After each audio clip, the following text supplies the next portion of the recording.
भारत संचार सकारात्मक सुर्खियों में आपका हार्दिक स्वागत है। हिंदू कैलेंडर के अनुसार आज अश्विन शुक्ल की चतुर्थी है, दिन मंगलवार, विक्रम संवत 2077 है और ग्रीगर कैलेंडर के अनुसार अंग्रेजी तारीख 20 अक्टूबर है, जो वर्ष का 293वां दिन है और साल में अभी 72 दिन बाकी हैं। 20 अक्टूबर के इतिहास की बात करते हैं तो 1568 में मुगल सम्राट अकबर ने चित्तौड़गढ़ पर आज ही के दिन हमला किया था और 1774 में कोलकाता को भारत की राजधानी आज के दिन बनाया गया था और 1822 में लंदन संडे टाइम्स का पहला अंक आज ही के दिन प्रकाशित हुआ। 1978 में भारत के आक्रामक बल्लेबाज वीरेंद्र सहवाग का आज जन्म हुआ था। इन्होंने अपने करियर में 104 टेस्ट में 8,586 रन और 251 वनडे में 8,273 रन बनाए। 2006 में भारतीय निगम टाटा समूह Anglo Dutch steel company coarse को खरीदने का फैसला किया। यह किसी भारतीय कंपनी द्वारा किसी विदेशी कंपनी का अब तक का सबसे बड़ा अधिग्रहण था। भारत और चीन के बीच सीमा विवाद तो खास पुराना है, लेकिन 1959 के तिब्बत विद्रोह के बाद जब भारत ने दलाई लामा को शरण दी तो चीन ने भारत के खिलाफ जैसे मोर्चा ही खोल दिया हो। तो इसकी परिणति 20 अक्टूबर 1962 को दोनों देशों के बीच पूर्ण युद्ध के रूप में हुई। चीन की सेना ने 20 अक्टूबर 1962 को लद्दाख में और मैकमोहन रेखा के पार एक साथ हमले शुरू किए। दुर्गम और बर्फ की ढकी पहाड़ियों का इलाका होने के कारण भारत ने वहां जरूरत भर के सैनिक तैनात किए थे, जबकि चीन ने पूरे लाव लश्कर के साथ जंग के मैदान में उतरा था। लिहाजा यह युद्ध भारतीय सेना के लिए एक टीस बनकर रह गया है। आइए रुक करते हैं आज के समाचारों की सकारात्मक सुर्खियों की ओर। प्रधानमंत्री नरेंद्र मोदी ने सोमवार को कहा कि भारत में कोरोना संक्रमण के मामले में कमी आई है और इससे ठीक होने की दर लगभग 88% तक पहुंच गई है। उन्होंने कहा कि ऐसा इसीलिए संभव हो सका है क्योंकि भारत सबसे पहले लॉकडाउन लागू करने वाले देशों में एक था और लोगों को मास्क पहनने के लिए प्रेरित किया गया। कोरोना संकट के बीच सरकार एक और प्रोत्साहन पैकेज का ऐलान कर सकती है।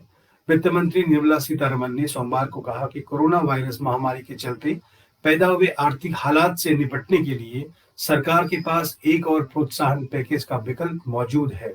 उन्होंने कहा, अभी प्रोत्साहन पैकेज के दरवाजे बंद नहीं किए गए हैं। उन्होंने यह भी कहा कि हमने अब जीडीपी गिरावट पर आकलन शुरू कर दिया है। हमें कुछ इनपुट मिले हैं, हमें जनता के सामने या संसद में मूल्यांकन के साथ आना होगा। अच्छी खबर है सीए चार्टेड अकाउंटेंट बनने के इच्छुक छात्रों के लिए। अब छात्र 10वीं कक्षा के बाद पास करने के बाद ही अपना सीए के फाउंडेशन कोर्स में पंजीकृत हो सकते हैं। हालांकि सीए के लिए उनका ये पंजीकरण प्रोविजनल होगा। 12वीं कक्षा उत्तीर्ण करने के बाद फाउंडेशन कोर्स में उनके पंजीकरण को नियमित कर दिया जाएगा। जल्दी दाखिले के कारण कोर्स पूरा कर 6 माह पहले ही आप सीए बन सकते हैं।